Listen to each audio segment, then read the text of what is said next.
Now, the return of Donald Trump to the United States presidency has raised questions about the future of Kenya-US relations, especially in areas like climate change, regional stability, and economic cooperation.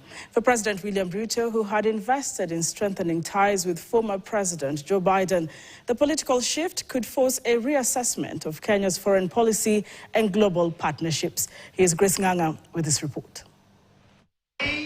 Will make America great again. With the official transfer of presidential power in the U.S., which saw Biden administration hand over to the Donald Trump administration, this could potentially shape up the future of Kenya-U.S. bilateral ties.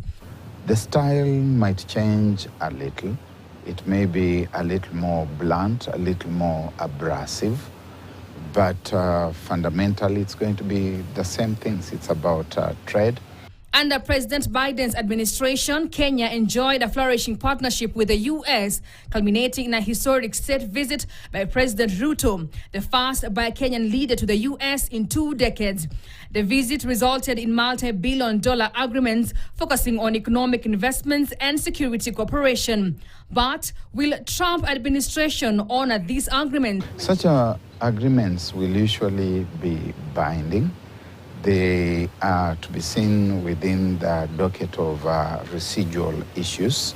A few may be reviewed or may be revised, depending on whether the incoming president sees the merits or their merits for his country or not. What I'm not so sure is the special status that President Biden extended to Kenya through President Ruto as a special and non-NATO ally. I do not know whether that will continue or not. In May 2024, Biden and Ruto announced major investments in green energy, education, healthcare, and manufacturing, alongside plans to ease Kenya's debt burden. These initiatives magnified Biden's pro-Africa agenda, positioning Kenya as a key ally in climate change and regional development efforts. However, Trump's approach of multilateral engagements raises concerns over the continuity of such programs.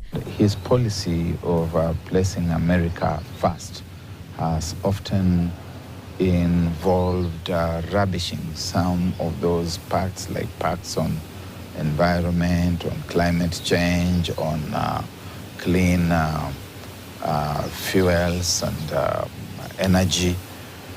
And so I see him as being more bilateral than multilateral.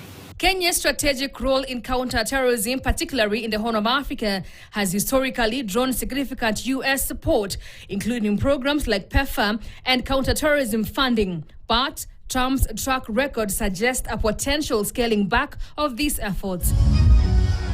As the new administration takes charge, the big question remains: will Trump's leadership compel President Ruto to realign Kenya's regional and global partnerships? Grace Nganga, KTN.